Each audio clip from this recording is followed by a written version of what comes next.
Tax free গাড়ি চালাবো, tax free গাড়ি কিনবো, এই জন্য যেন আল্লাহ আমাদেরকে সংসদে না নেয়। এবং আমরা বলে দিচ্ছি, হাদি ভাই বলে গেছিল না, বাকি সংসদ সদস্যের ঘুম হারাম করে দিবে। আগামী সংসদে যারা যাবে তারা যদি মনে করে থাকে সংসদ হচ্ছে একটা ব্যাড অফ রোজেস, ওখানে গিয়ে আরামে কাটাবে এবং ওই সংসদ সদস্যের এই পদটাকে এটাকে ক্যাপিটালাইজ করে তারা ব্যবসা করবে, তারা হচ্ছে জনগণের সাথে প্রতারণা করবে, তারা নতুন নতুন ঠিকাদারি লাইসেন্স করবে, নতুন নতুন ঠিকাদারি লাইসেন্স করে তারা বিদেশে পাচার করবে, ওই সব সংসদ সদস্যদের ঘুম হারাম করে দেবে ইনশাআল্লাহ।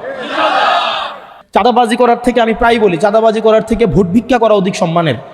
আমরা মানুষের পায়ে ধরবো, প্রয়োজনে একটা ভোটের জন্য আমরা ভিক্ষা চাইবো, আমরা মানুষের দরজায় দরজায় যাইবো। আমরা তো চাঁদাবাজি করে ব্যাংকের টাকা মেরে দিয়ে হচ্ছে জনগণের কাছে হচ্ছে, এটা হচ্ছে একটা অনেক ঋণ খেলাপিদের নির্বাচনটা হচ্ছে একটা উপলক্ষ, এটা একটা সিজন, মৌসুম, তাদের হচ্ছে ঋণগুলাকে রিশিডিউল করা, অর্থাৎ নির্বাচনের আগে ব্যাংক থেকে একটা স্টে নিবে, স্টে নিয়ে হচ্ছে নির্বাচন করবে, যদি জিতে যায় তাহলে তো ঋণ দেওয়া দূরের কথা, এই এমপির তো বেঁচে ট্যাক্স ফ্রি গাড়ি নিবে, আবার নতুন করে ব্যবসা খুলবে, এরপরে হচ্ছে আবার করবে, ওই যে টেন্ডারবাজি করবে, ঠিকাদার থেকে পুঁজি নিবে, অর্থাৎ তাদের কাছে এই নির্বাচনটা হচ্ছে একটা মানি মেকিং মেশিন। তো এই মানি মেকিং মেশিন আমাদের হইতে দেওয়া যাবে না। আমি এই ধরনের প্রোগ্রামে আসতে বিব্রত বোধ করি, কারণ এই ধরনের প্রোগ্রাম অতি আত্মবিশ্বাসের জন্ম দেয় এবং এটা আত্মতুষ্টির জন্ম দেয়।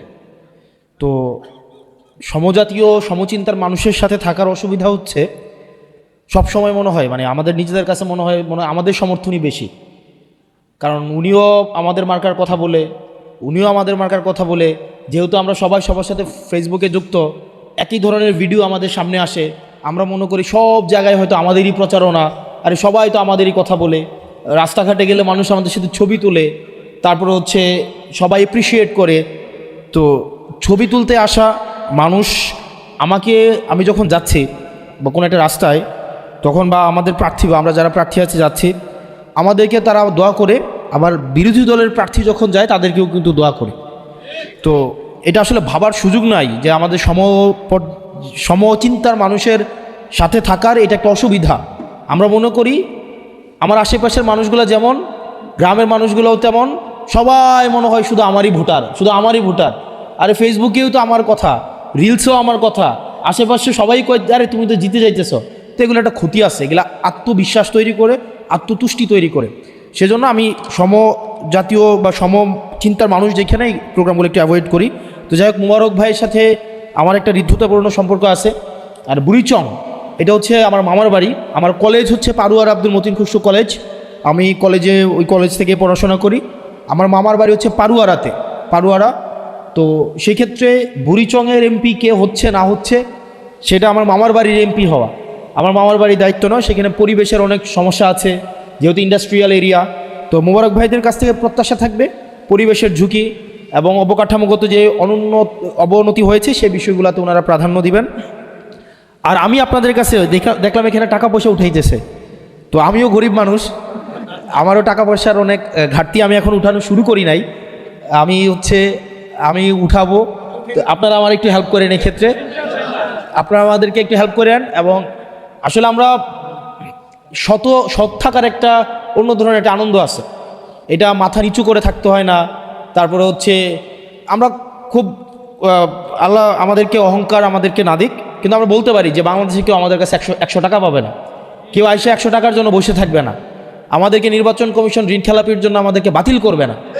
আমাদের কাছে এই আত্মবিশ্বাসটা আমাদের আছে।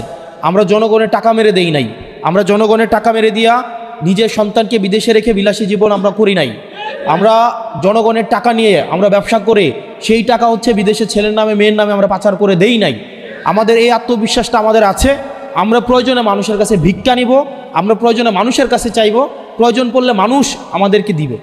এবং আমাদেরকে একটা বিষয় আমাদেরকে মাথায় রাখতে হবে, আমাদের একমাত্র পুঁজি কিন্তু আমাদের সততা, এটাই হচ্ছে আমাদের একমাত্র পুঁজি। এটা ছাড়া কিন্তু ভাই আমাদের পুঁজি নাই। আমাদের ওই দিন একজন বলতেছে যে নির্বাচনে 2টা সার্ভিস, এক হচ্ছে ফুড সার্ভিস আর এটা হচ্ছে মাউথ সার্ভিস। ফুড সার্ভিস এবং মাউথ সার্ভিস, পাও চলতে হবে, মুখও চলতে হবে, এবং 2টার সমন্বয় ঘটলে মানুষের কাছাকাছি যাওয়া যায়। আর আরেকটা যেটা আমাদের কনস্ট্যান্ট পুঁজি, সেটা হচ্ছে সত্যতা। তো সেই জায়গা থেকে আমাদের রাজনীতি যদি আমরা দাঁড় করাইতে চাই, সেই ক্ষেত্রে কিন্তু বাবারে পাশে আসি বলে চলে গেলে হবে না, আমাদেরকে অর্থ দিয়েও সহায়তা করতে হবে, সমর্থন দিয়েও সহায়তা করতে হবে, আমাদের পাশে এসে দাঁড়াইতে হবে, তাইলে আমরা তরুণ প্রজন্ম আমরা রাজনীতিতে আসব। কিন্তু যদি ব্যাপারটা এমন হয় যে আমাদের নির্বাচন করতে হলে আমাদের ব্যবসায়ীদের কাছে যাইতে হচ্ছে, আমাদের আব্দুল আওয়াল মিন্টুদের মতো যারা আমাদেরকে বলে ব্লাডি সিটিজেন, যারা হাসিনার আমলে হচ্ছে গওহর রিজভী হচ্ছে যার ব্যয় 2001 সালে যার টাকা ছিল 5 কোটি টাকা, এখন আসে হয়েছে 595 কোটি টাকা, অর্থাৎ পুরো হাসিনার আমলে 101 গুণ সম্পদ বাড়ছে। যে সে যখন আমাদের মতো যারা খেটে খায়, যারা কামার কোমরের ছেলে, যারা হচ্ছে কলকারখানার যারা হচ্ছে শ্রমিকের ছেলে, যারা হচ্ছে রেমিটেন্স যোদ্ধা, তাদেরকে যারা বলে ব্লাডি সিটিজেন, আমরা তাদের কাছে কিন্তু তখন যাইতে হবে। আপনারা কি চান এই এলিটদের কাছে আমাদের রাজনীতিটা আমরা বন্ধক দেই? আপনারা কি চান আমরা এলিটদের কাছে আমাদের রাজনীতি বন্ধক দেই? আমরা যদি এলিটদের রাজনীতিটা আমরা জনমানুষের রাজনীতি করতে চাই, যারা হাসিনার গওহর রিজভির সাথে যারা ব্যয় এর সম্পর্ক রাখে, যারা স্বরাষ্ট্র মন্ত্রণালয় শেখ রেহানার সাথে ব্যবসা করে, যারা আবার এসে আমাদের সাথে এলিটিসিজম মারায়, তাদেরকে যদি আমরা প্রত্যাখ্যান করতে চাই, আপনারা আমাদেরকে পাশে দাঁড়াইতে হবে। আপনারা পাশে দাঁড়াবেন তো? আমাদের পাশে দাঁড়াবেন তো? এবার আসেন, 12 তারিখ পর্যন্ত আল্লাহর দোহাই লাগে আত্মতুষ্টিতে ভোগা যাবে না। আপনি জিতে গেছেন, মানুষ শুধু আপনার কথাই কইতেছে, চারদিকে আপনার কথাই।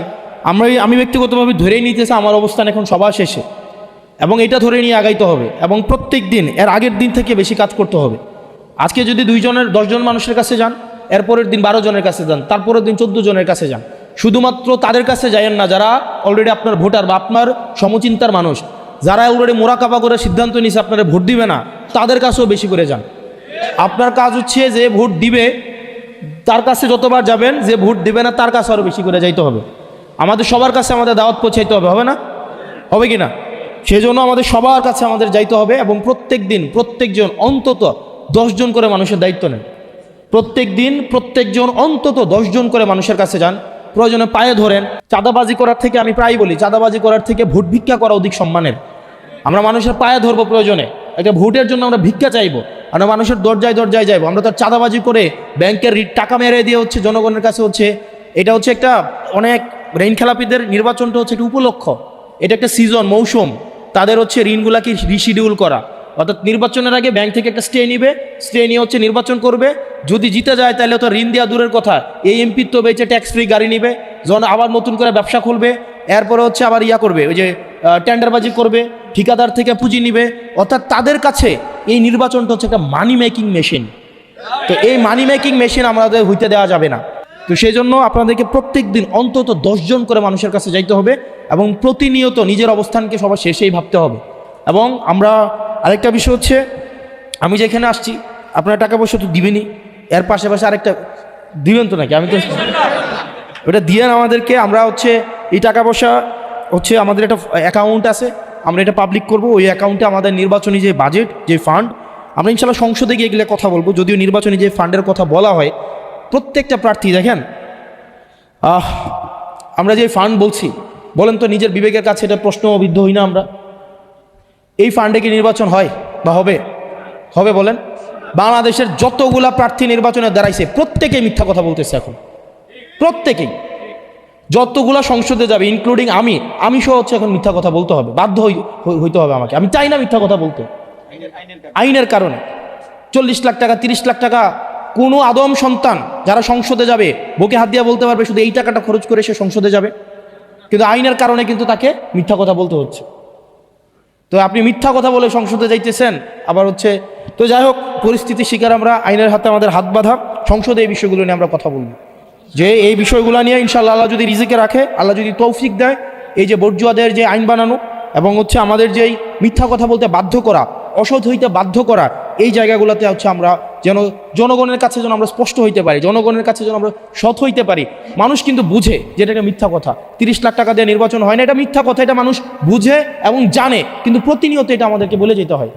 তো যাই হোক, আপনারা যারা বুড়িচংয়ের আছেন, আমার আপনাদের নিশ্চয়ই দেবিদ্বার অনেক আত্মীয় স্বজন আছে, আপনাদের ব্যবসাপাতির সম্পর্ক আছে, আপনাদের শিক্ষা প্রতিষ্ঠানের সম্পর্ক আছে। আপনাদের কাছে আমার চাওয়া সেটা হচ্ছে, আপনারা আমার জন্য একটু আপনাদের জায়গা থেকে যতটা বলার আপনারা একটু বললেন, আপনারা একটু ভোট ভিক্ষা দিয়েন, মানুষের কাছে একটু বললেন। আপনারা আমার জন্য একটু হচ্ছে একটু মাউথ সার্ভিস দিয়েন, যারা পারেন একটু ফুড সার্ভিস দিয়েন, যারা পারেন একটু মাউথ সার্ভিস দিয়েন। একটু ফোনটা হাতে নিয়ে 2-4 জন যারা আত্মীয় স্বজন আছে তাদেরকে একটু ফোন দিয়েন। যদি মনে হয় আমরা যোগ্য, যদি মনে হয় আমাদের দ্বারা সম্ভব, তাহলে আমাদেরকে যেন বিবেচনা করে এই আকুল আবেদনটা আপনারা জানেন।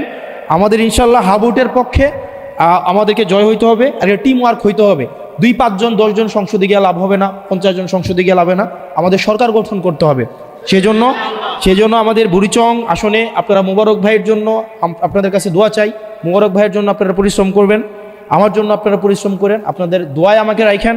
আল্লাহ যেন আমাদের সবাইকে কবুল করে এবং আল্লাহ যেন কল্যাণের জন্যই আমাদেরকে সংসদে নেয়। আমাদেরকে যেন ওই যে ট্যাক্স ফ্রি গাড়ি চালাবো, ট্যাক্স ফ্রি গাড়ি কিনবো, এই জন্য যেন আল্লাহ আমাদেরকে সংসদে না নেয়। এবং আমরা বলে দিচ্ছি, হাদি ভাই বলে গেছিল না, বাকি সংসদ সদস্যের ঘুম হারাম করে দিবে।